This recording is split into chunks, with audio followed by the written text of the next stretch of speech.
Good night, everyone, and welcome back. Those of you who have joined me for the last few nights, I want to thank you guys for entrusting me with this whole summer nights random talk session. I hope you guys stay for the duration of all of the random things that I'm going to talk about. And if need be, I will reduce the topics down to two or maybe even three. I'm going to talk about just different topics. And without further ado, I'm just going to jump right into the topic. So let me go with the easiest one first, and that has to do with McDonald's coffee. McDonald's coffee. Guys, if you haven't already tried McDonald's coffee, and I'm not getting any sponsorship from this at all, but if you haven't tried McDonald's coffee, it's pretty good. And one thing about me, when I get up in the morning, I try to start my day off with coffee, but I know I need to back off from it. But it just seems like to me, my day will go better after I've had at least a cup. Now, there are some people who can drink 3, 4, 5. That's not me. But one thing I can tell you is that McDonald's coffee, when it is made right, it is very, very good. I think it's like it's up there, guys. It is up there. You could put McDonald's coffee up against Starbucks any day of the week if it's made right. And there lies my problem, my issue with their coffee. So, on their app, and if you don't know, they have an app whereby you can get a large cup of coffee for 99 cents. You can also get a small for 99 cents, a medium. You tell them the size. Well, check this out. Anytime I go, I tell them I want a large. And if a regular worker hands me the coffee, there's a 50-50 chance I'm going to get screwed. And what I mean by that is they may top it off with water. Now, I don't have any concrete evidence that they pour water into it, but let's just say the coffee doesn't taste the way it should. And I have found myself, going back to McDonald's after I have put all my sugar in it, put all my creamer in it, and taken a sip, and blech, it's gross. Now, sometimes I think, maybe, you should ask for a small. But I think to myself, why a small when I can get a large for 99 cents? So I'm just here to appeal to all of the McDonald's workers and if they ever come across my video, please don't ruin the brand. Don't ruin the coffee by putting water into it. I think some people do it because they want to hurry up and get the customer out of the line. Maybe there's some sort of timer that they're trying to beat. But I will gladly wait for my cup of coffee. I have no issues with that whatsoever. I will wait for it. Tell me to park. Tell me to do whatever. I just want to know that that coffee is up to the standards that McDonald's says it is and expects. You all know that, well, those of us who are coffee drinkers, you all know that that first sip or that cup is very, very important. They say, oh, get up and drink water. Drink a cup of water. Drink water when you first get up. I can do it, but there's nothing like going through the day knowing that that first cup of coffee is just starts you off. It's almost like it's like rocket fuel. Some coffees, I'm sure, probably taste like rocket fuel. But I remember working at this job and we had access to so many different K-cups. I mean, different K-cups. And you know what's really good? The, what is it? Kahlua coffee? Oh, that's delicious. That's good. The Cafe Bustelo, the Colombian, when you want something super strong, have at it. They sell that particular coffee in K-cups. The Gevalia, Gevalia, I'm going to say Gevalia coffee, the dark roast is very good. And sometimes Publix has that on BOGO. They had it on BOGO last week, but I didn't get a chance to get it. But yeah, Folgers is very good.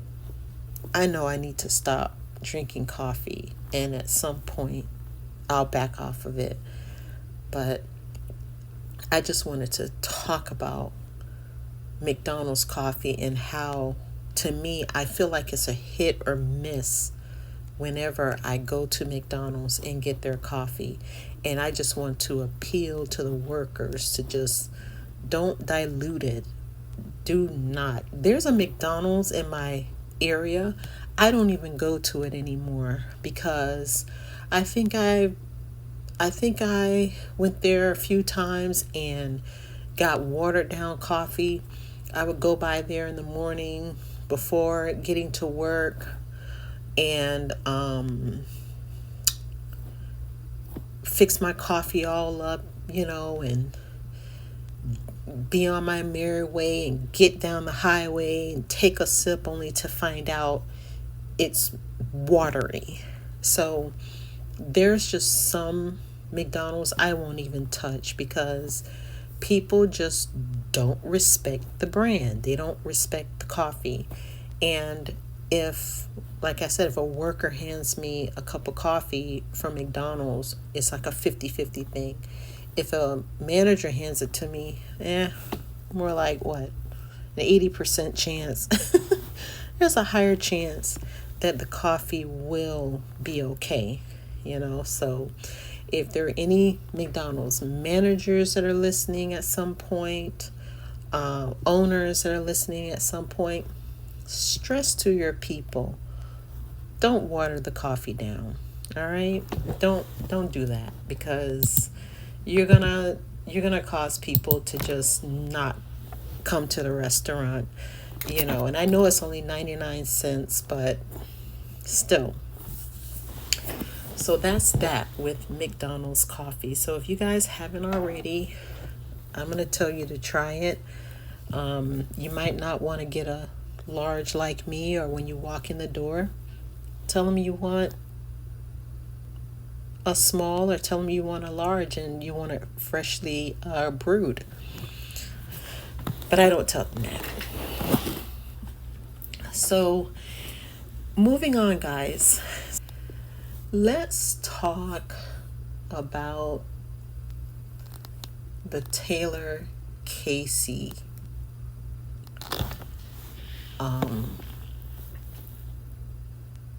saga. Let's talk about that. So if you guys don't know,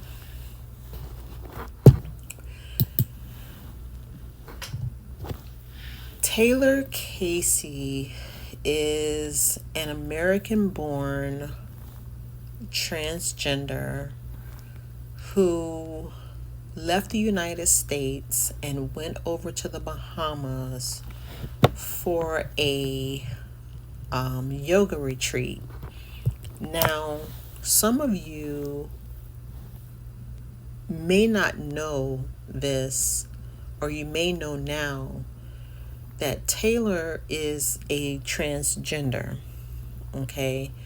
And that was not stated at the beginning of, let's say, the news events surrounding her disappearance. She was last seen June 19th, and right after that, family and friends began looking for her. And I'm just gonna say it this way, that I don't know if labeling Taylor a transgender helped or hurt finding her. And I'm just gonna say her. So I don't wanna battle with this thing, because I just want to get the story out and just say it and just be done with it, just bring awareness. But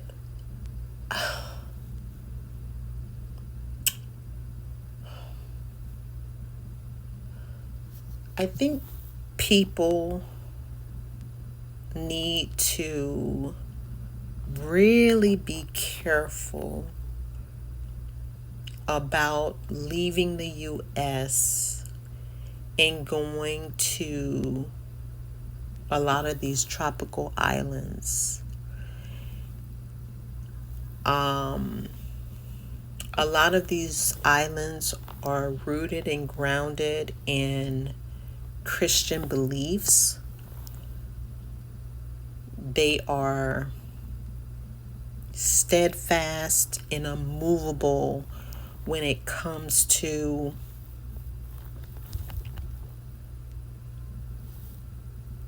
being homophobic. And I know she went over there for a retreat, but at the same time too, this is the Bahamas. You understand? It's the Bahamas. And I don't know if someone on that island realized she was transgender and did something to her, but one of the relatives was tracking her phone, and the phone was tracked in the water.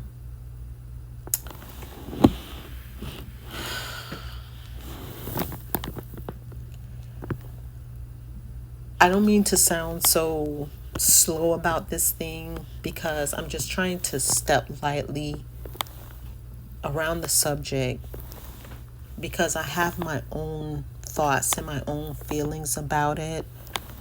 I think that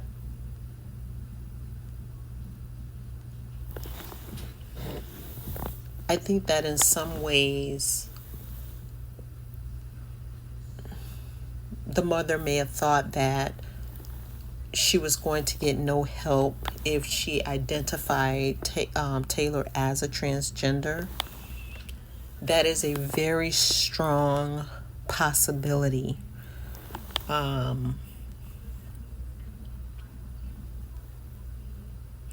It's like she's damned if she does admit it and damned if she doesn't. And doesn't in a way that there's a strong possibility that they may have Taylor somewhere, as far as her body, and I hate to say it that way, and she's just been misgendered. So what does a parent do in this case? Do they admit their child was transgender right out of the gate? I mean, I looked at her picture, and when I read the story, I didn't really go into the comments because I shouldn't say this time I didn't go into the comments, but normally I do. But I didn't, when I looked at her picture, I didn't think that she was transgender.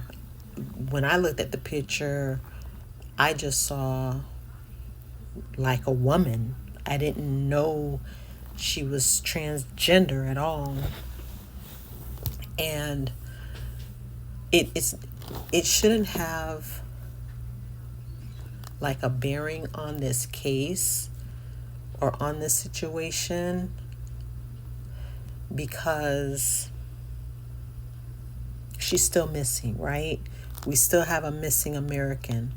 Whether you label her male, female, an American is missing.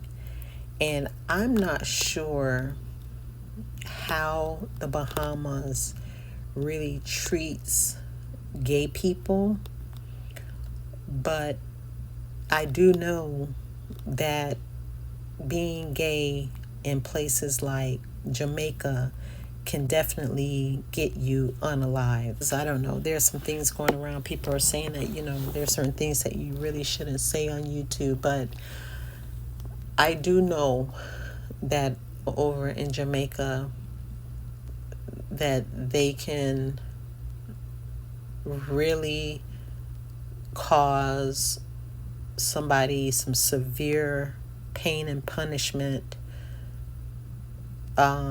if they find out they're gay. But in this case with Casey,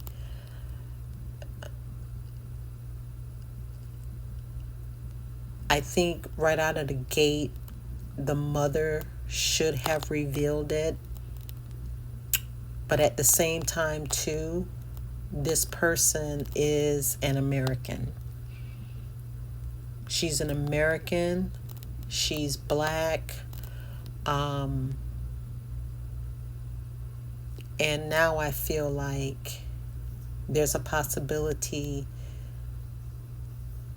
the investigation may not happen the way it's supposed to happen, because all of this now is coming to light. And it's a possibility they may have had Casey all along. Maybe she's someone that is not identified in the morgue somewhere, or maybe not. But they were looking for a female, and Casey or Taylor was born a male.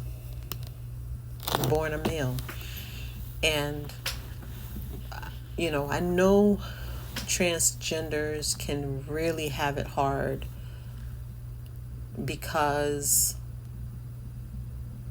some of them, they don't want to reveal to a potential partner or a potential girlfriend or boyfriend that they're transgender. And that is very dangerous. I feel like if you are transgender, then you're going to accept a lot of the things that come with it. For instance, do they tell on the first date that they're transgender? I think you need to say something before going out.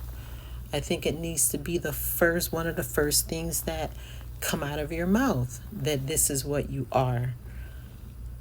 I don't think that going on a second or a third date, you reveal that. because some people can get very angry, very upset. So it's definitely something that needs to be revealed. Now, there may be some people who are okay with it. And there have been stories of people being okay with it only for their family to find out about it, and then they're not okay. So here I'm reading that in the Bahamas, consensual same-sex activity is still partially banned. Okay, so it's not to say that Casey went over there. She didn't go over there to hook up with anybody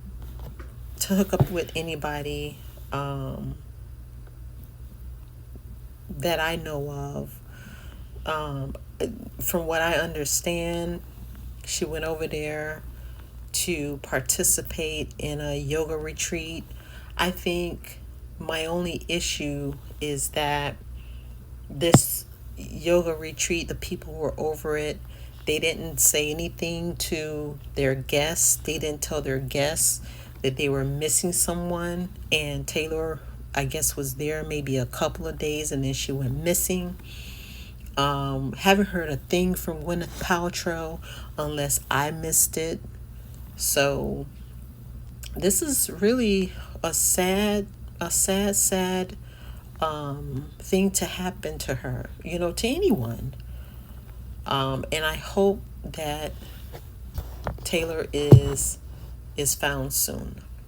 Okay, so that's all I'm gonna say about that.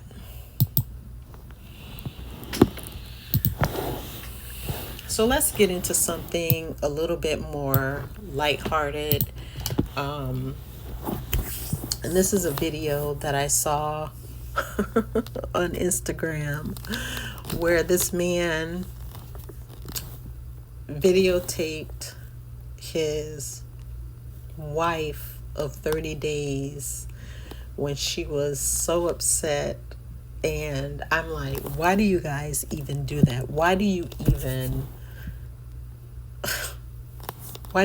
videotape people when they're upset and then you put it on social media?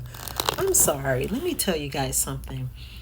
I am single, and I'm going to say that right off the bat. I'm single, and I have been single for a minute now, and I'm okay with being single, so you just leave me alone with that. I'm good. I'm very good. Okay.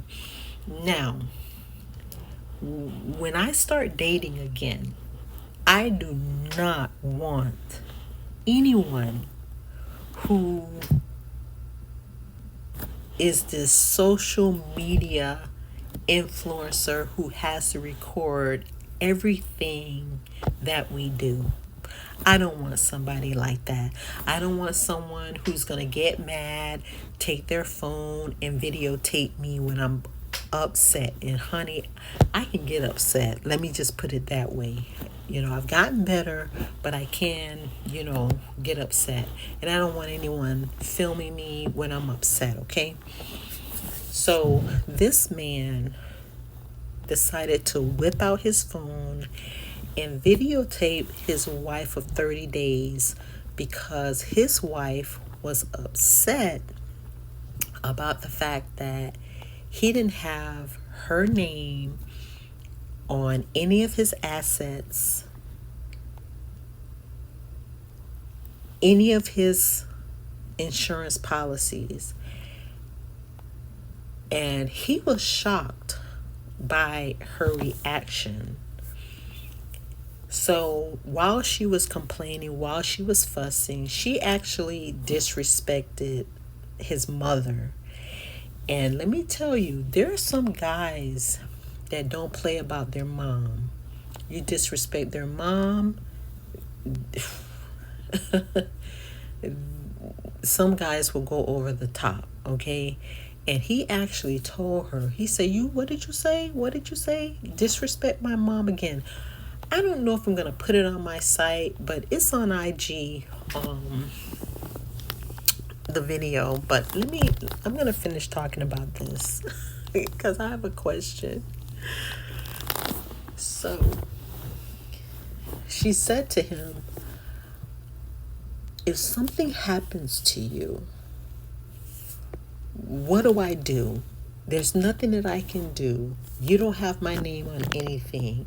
You don't have my name on a policy. What am I supposed to do? And they've only been married for 30 days.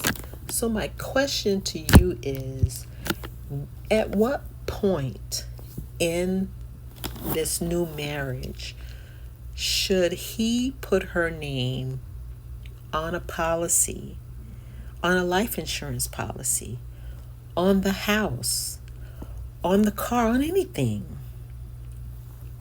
And I have my answer, but I want to know what your answer is. And I want you guys to put it in the comments. Like, when do you think a wife or a husband's name should be put on an insurance policy?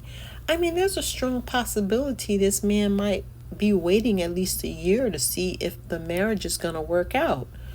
But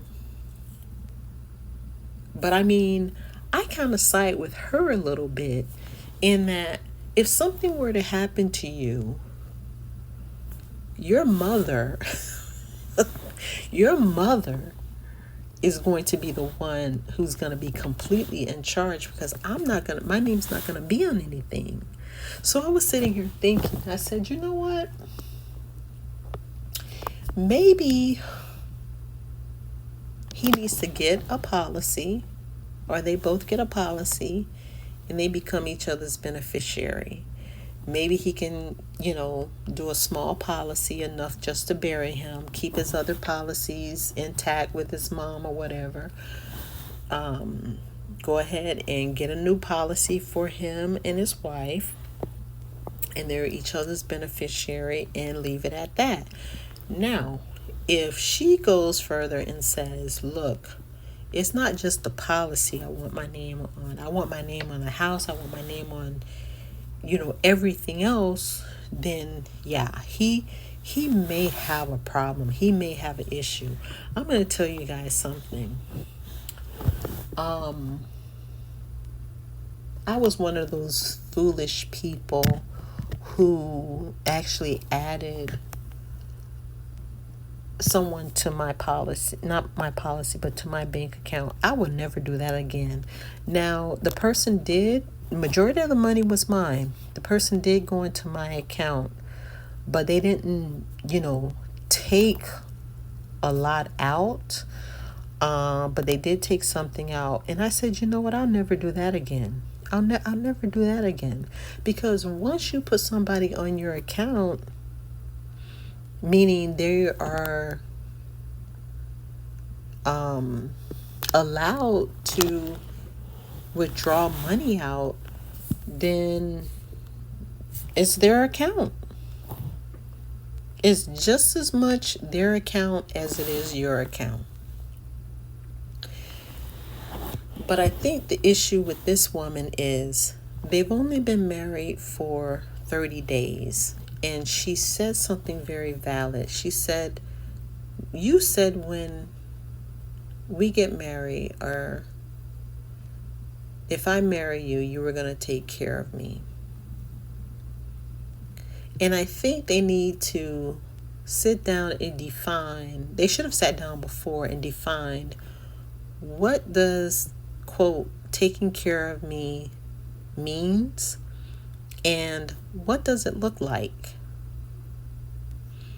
Because she seems to think that after 30 days or at the 30-day mark, her name should be on everything. And that is not necessarily the case. I personally could not move into another man's house.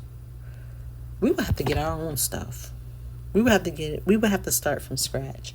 And I do know some people are like, oh, for some people that's not a possibility, because maybe the house holds memories Maybe it's a home that's passed down through generations, but ugh, I don't know that I could live in a house that doesn't have my name on it. You understand? Like, if my credit was jacked up, if I didn't have like I don't know, a stellar history with creditors, I think I will owe it to the person to say, you know what, don't worry about me, just take care of me in another way, because I would hate for you to lose everything. You know what I mean? That's if my credit wasn't, stellar at all. But does she have a valid reason to be upset at the 30-day mark? I don't think so. I think she's showing a side of her, and this lady was mad. Guys, she was it was almost like she was out of control. And it was in a way very creepy. And it kind of gave the air of, I might just unalive you. Like, when are you going to put my name on the insurance policy? When are you going to do this? When are you going to do that? Like, she wanted it so bad. And I'm sitting here, and I was sitting there, and I was thinking to myself, lady, calm down. Like, give your husband an opportunity. Give him an opportunity to slowly add you onto things. Don't just make him or try to make him, because this man, he was shocked at the way she carried on. And there were people in the comments basically saying, look, you need to annul the marriage. And I'm saying to myself, annul it? I don't think he can do that. Especially if they've consummated the marriage. I mean, I could be wrong. But at this point, it's just, it's divorce. But do you divorce your wife because she wants her name put on a lot of things? Or do you sit down with your wife and say, honey, let's talk about this, and let's talk about what we should do in the event one of us should pass? The one thing I did not like, though, during that whole video was when when the wife disrespected the mother. I don't know what she said, but the husband really felt like she disrespected his mother.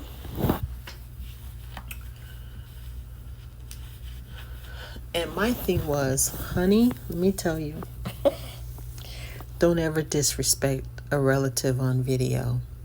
And I'm gonna talk about the videotaping thing. But don't ever disrespect a relative, especially his mother, because that video goes to the nieces, the nephews, the cousins, his mother's brothers, sisters, auntie. And when they have a family get together, you're going to be the oddball out. Now, unless you're a woman who doesn't need his family, you don't have to feel included, then, that's one thing. But if you're the type of person where you need to be around his family, you want to be around his family, I think you kind of threw the candy in the sand on that one. Because now everybody knows what you said about his mother. And mind you, he could have sisters and brothers who love her dearly. So the only other part that I didn't like, and I talked about this at the beginning, was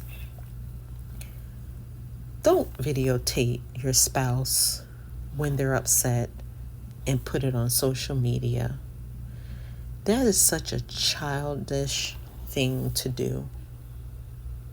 Because once it's out there, there's no taking it back.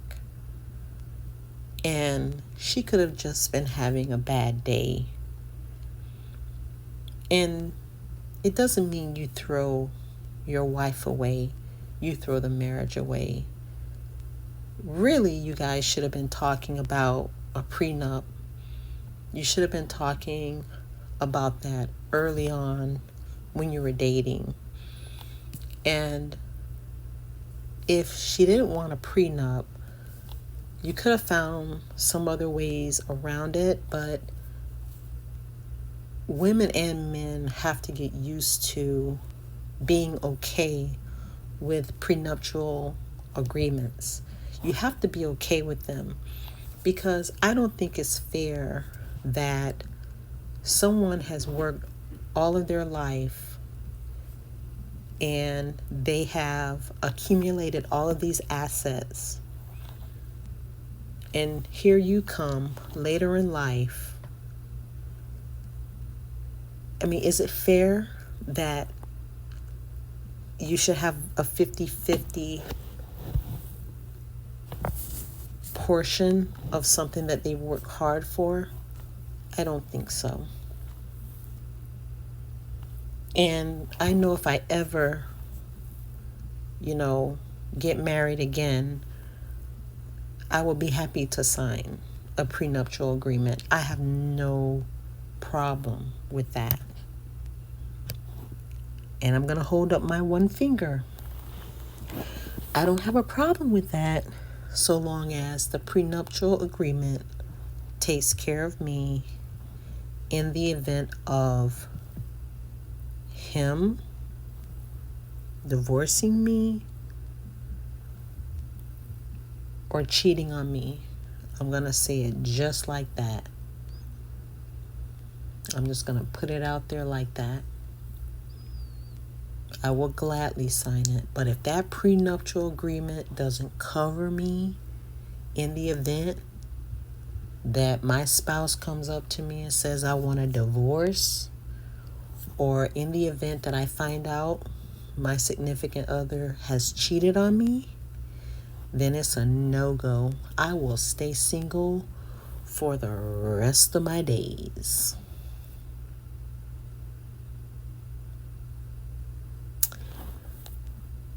I just thought that would be, was an interesting topic to bring up. So let me know what you guys think. What should he do? What should he do? So, finally, we have one last topic to talk about. And before I talk about it,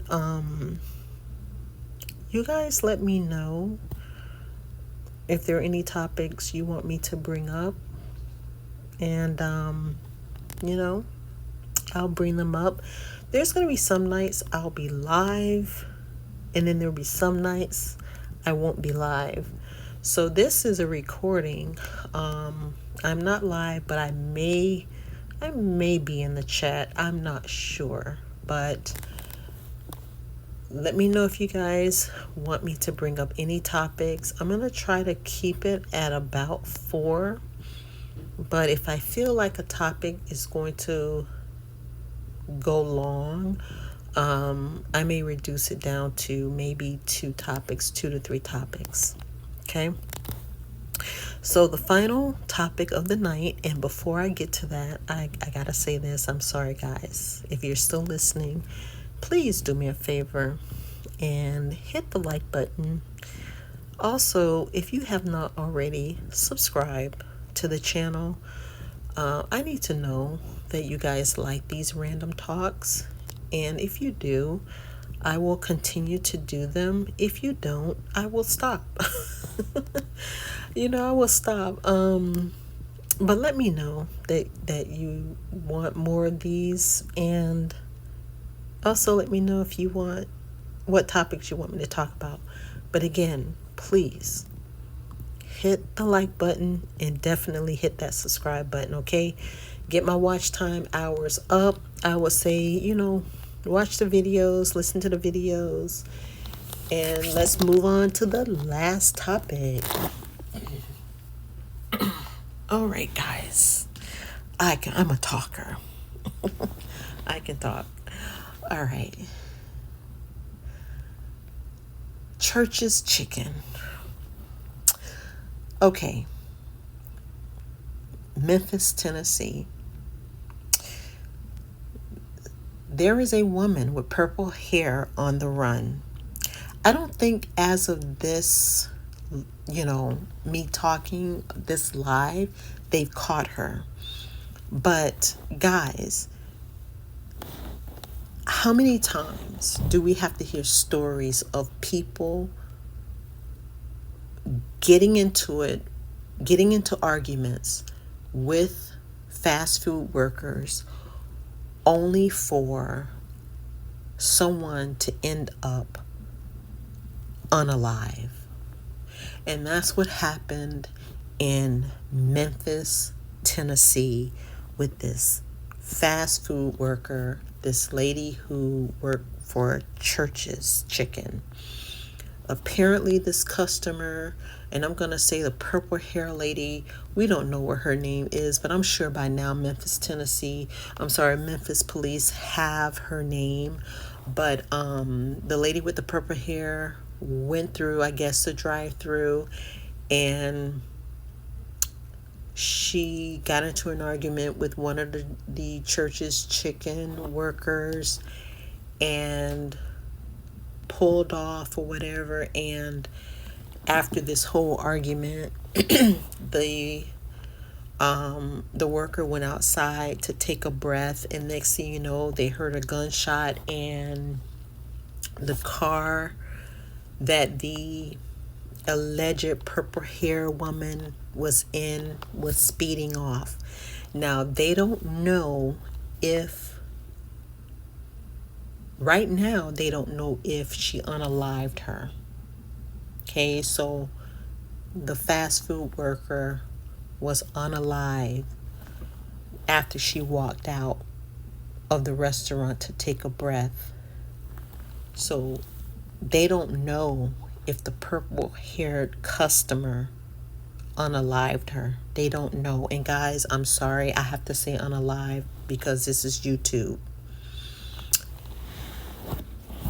My heart goes out to this woman because it's really not worth it. Asking for extra ketchup, asking for extra sauce, and having to navigate policy, procedure, possible egos.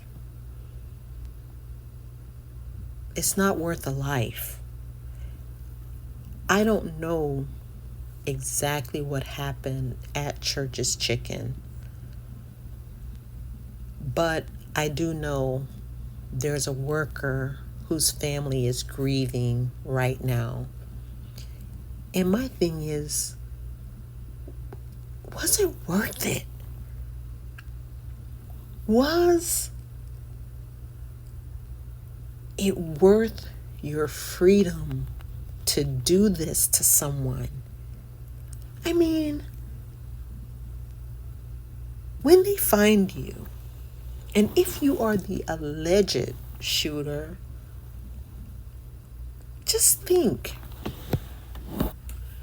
you're going to go years and years and years without Church's Chicken. And I'm not making fun of this because I have had a relative who was unalived by his wife. And I'll talk about that on another show. So I'm not picking or laughing about this. But again, my question is, was it worth it?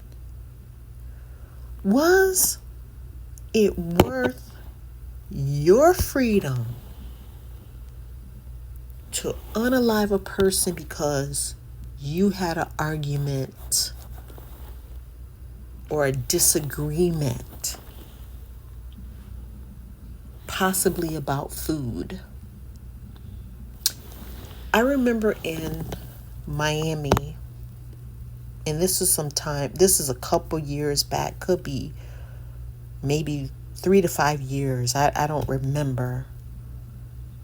But there was a manager that was unalived by a customer because the customer didn't get enough ketchup.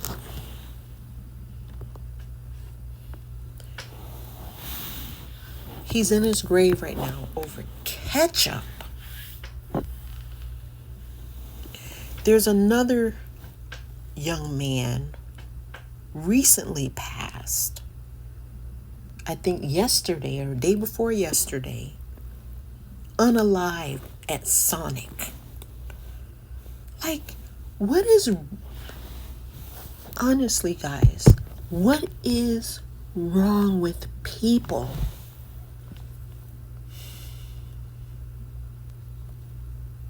I don't get it.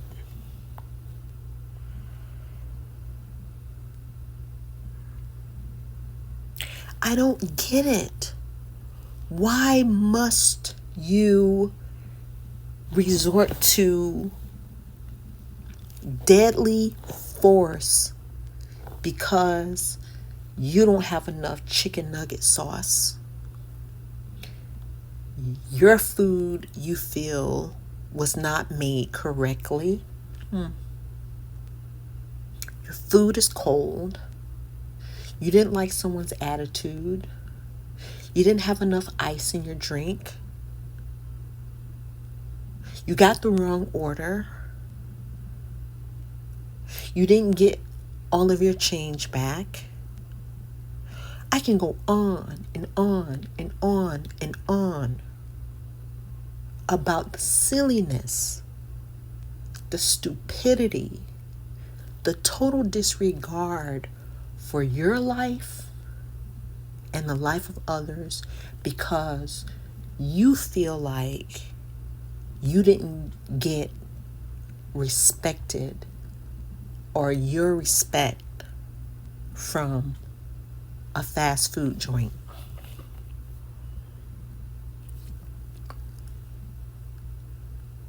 Packets of ketchup is going to cost you years in prison. Cold food is going to cost you years in prison. Is it really worth it? It's not. Just walk away. Just roll away. Just take the bag and have a nice day and hit the gas. And that's what that young lady should have done. If she's the alleged shooter, because they haven't said that she's the shooter. They're just saying she's a person of interest. So,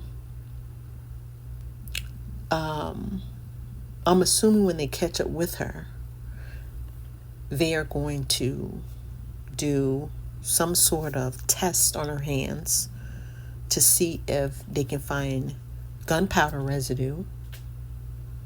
But I think as the days go on, they might not be able to do that.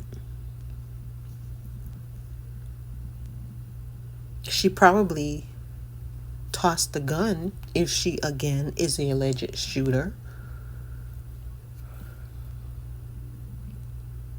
They probably won't even find the gun. And then this is not, unless they were arguing over a man or over something else, like a guy or a relationship, she's not going to be, this is not, I don't believe this is a first degree murder case. It's not going to be that. So looking at her picture, I would say she's probably going to be out and about, what, less than 20? She's still going to have time to live her life. But she's darn sure not going to get church's chicken. It's not worth it, guys. Cooler heads prevail. And I said this on my live yesterday. I had a run-in with a guy who, he almost hit me from behind. And guys, if he would have hit me, it would have sent my little car tumbling. It would have sent my car tumbling. I was so mad. I was heated. I was ticked off. And when I caught up with him, and mind you, I wasn't racing.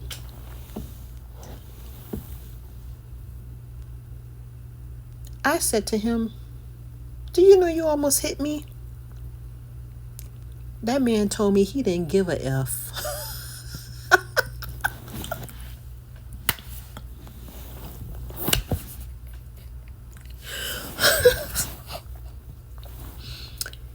He said he didn't give an F. He sure did. And he didn't. He looked like he was high. He looked like he was sweating. He was a big guy.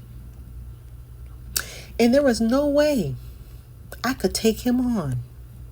No way. I'm just a female. This was a big man. Man said, I don't give a F. And then you want to know what he did next? He spat. He didn't hit me with it because I was in my car. He didn't hit my car with it. He was a toddler. A little, 3-year-old spitting. Just tuh. Imagine a grown man doing that.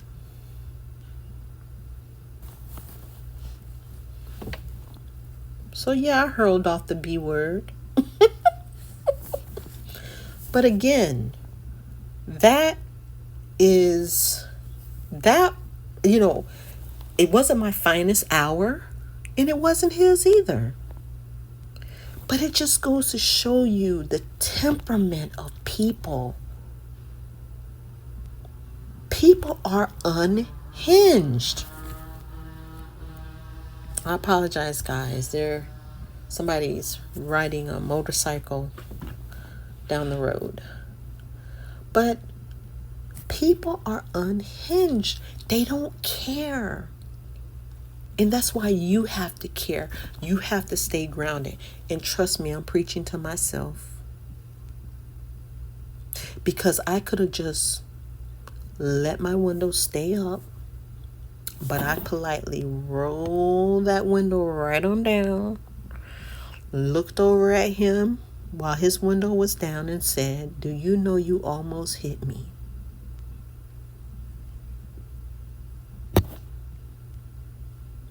Be careful out there, folks. Nothing is worth your life. And when you're out and about, you be aware of your surroundings. You be careful.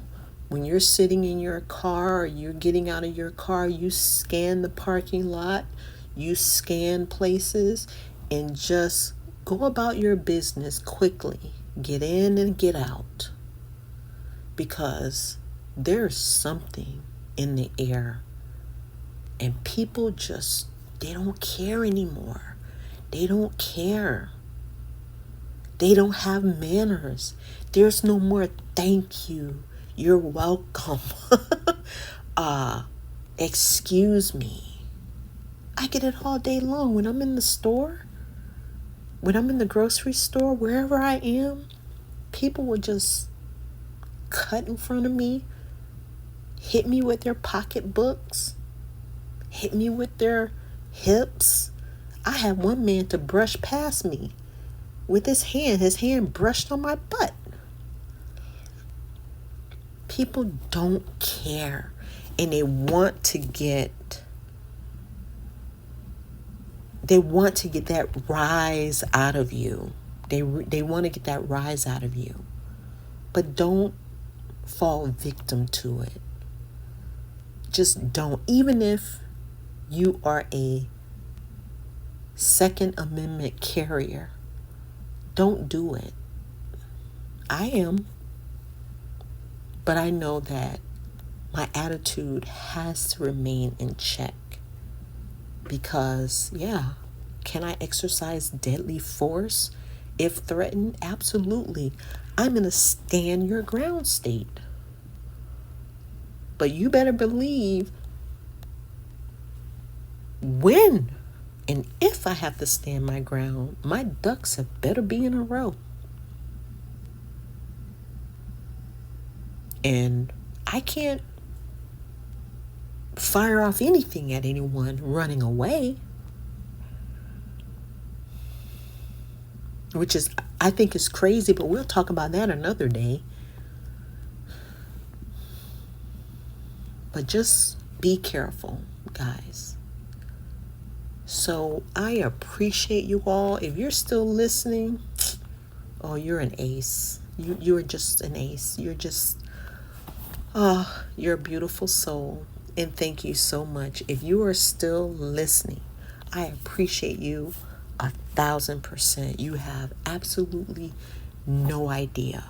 You're awesome. So guys, I'm going to go ahead and go. I will have more topics to come. I don't know if I'm going to do an episode a day.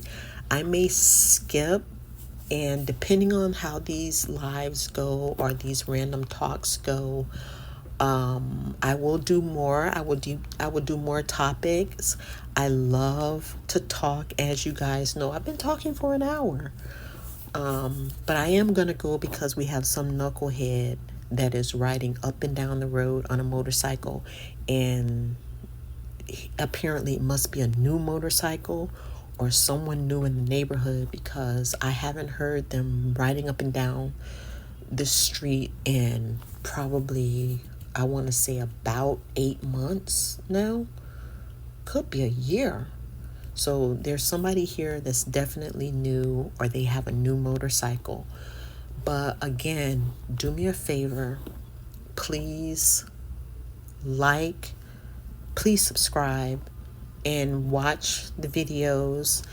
And that's it, guys. Thank you so much for hanging out with me. I really do appreciate it.